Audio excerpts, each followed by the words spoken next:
ठंडी हवा की एक लम्हेतकली खामोशी थी। वही दिवाली की रात, पर इस बार चांद था ही नहीं। अमावस्या की काली चादर ने पूरा आकाश ढक रखा था।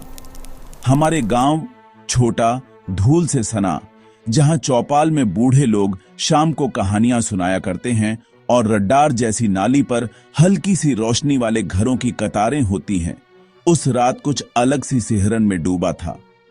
पटाखों की गूंज नहीं, घरों की खिड़कियों से झलकती मध्यम रोशनी भी कम थी। लोग जल्दी जल्दी दरवाजे बंद कर चुके थे, मानो किसी अनकही बात का डर हवा में तैर रहा हो। अखिलेश उसी रात खेत से देर से लौटा। रात को बचाने का रूट गांव के छोटे से जंगल से होकर गुजरता था। सीधा रास्ता, हर कोई बचपन से उसी पगडंडी को जानता था। पर उस रात रास्ता सूना सा, पेड़ अपने पुराने हड्डियों जैसी टेढ़ी डालियां फैला रखे थे। खेतों में हल्की सी सरसों की खुशबू बची थी, पर हवा में एक अलग गंध भी थी, जलते हुए पत्तों और किसी अधजली लकड़ी की फेर से चिकनाहट। अखिलेश ने सोचा, बस जल्दी घर पहुंचना है। मां के हाथ की बनी गर्म रोटी और आंगन में जलता आखिरी दिया उसे बुला रहे थे। जंगल के किनारे पहुंचते ही अकस्मात कुछ अटपटा सा महसूस हुआ। आम और पीपल की डालियां मानो अपनी छाया और भी लंबी कर रही थीं। झाड़ियों की सरसराहट अब गूंज की तरह सुनाई दे रही थी। हवा ठहर कर एक सांस लेती हुई चुप हो गई। दूर से आग की छोटी छोटी चमकें उभर रही थीं, पर कोई चूल्हे की लौ नहीं। यह किसी और आग की रोशनी थी, झटपट और नाचती हुई। अखिलेश ने मोबाइल निकाला। स्क्रीन की रोशनी उसकी हथेली पर बिखरते हुए डर की परछाई खींच रही थी। तभी झाड़ियों की तरफ से किसी के नाचने की आवाज आई। न कोई ढोल, न कोई मृदंग, पर एक अजीब सा ताल, जैसे कोई सूखे लकड़ी पर नाखूनों से संगीत बना रहा हो।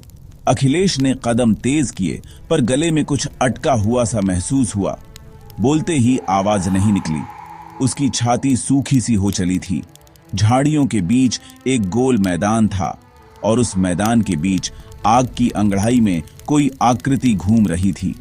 पहले लग रहा था जैसे मानव, पर उसके बाल अंगारों बारी पड़े हुए थे, आंखें खाली, जैसे कांच की परतें किनारे से छिल चुकी हों, और हाथों के नाखून लंबी कंटीली कहर सी तरह।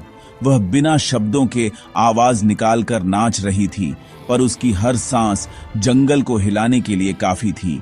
उसकी चाल में कुछ पुराना जानलेवा रुख था। अखिलेश को जैसे बचपन में मिली वो डरावनी दंतकथा याद आ गई, डायन की कहानी। पर अभी उसकी आंखों के सामने वही डायन थी। जैसे ही अखिलेश ने बेखौफी से पीछे हटने की कोशिश की, उसके पैरों के नीचे सूखे पत्तों ने चर्र सा कर दिया।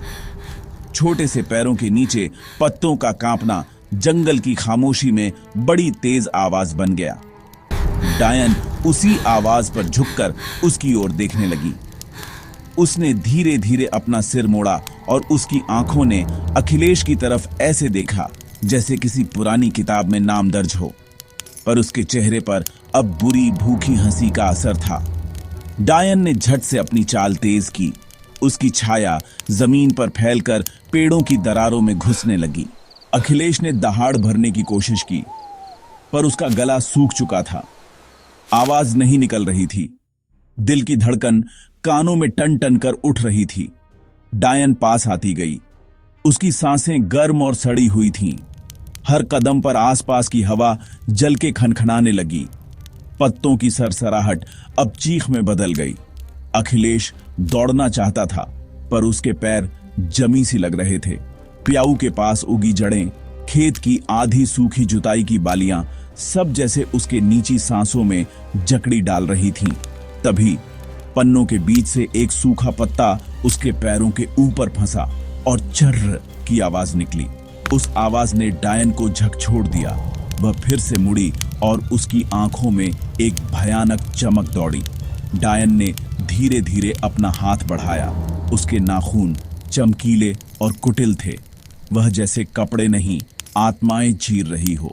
उसकी हंसी में कोई ठंडी धार थी, जैसे रात की चाकू। अखिलेश ने ताबड़तोड़ भागने की कोशिश की, पर पगडंडी पांवों को धोखा दे रही थी।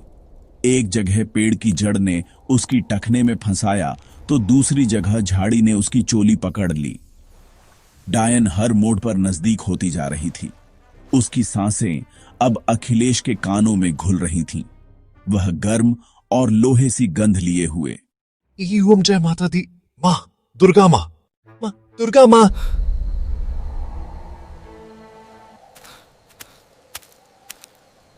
अखिलेश घर लौटा, लेकिन उसकी आंखों में अब वही खालीपन था जो डायन की आंखों में झलकता था।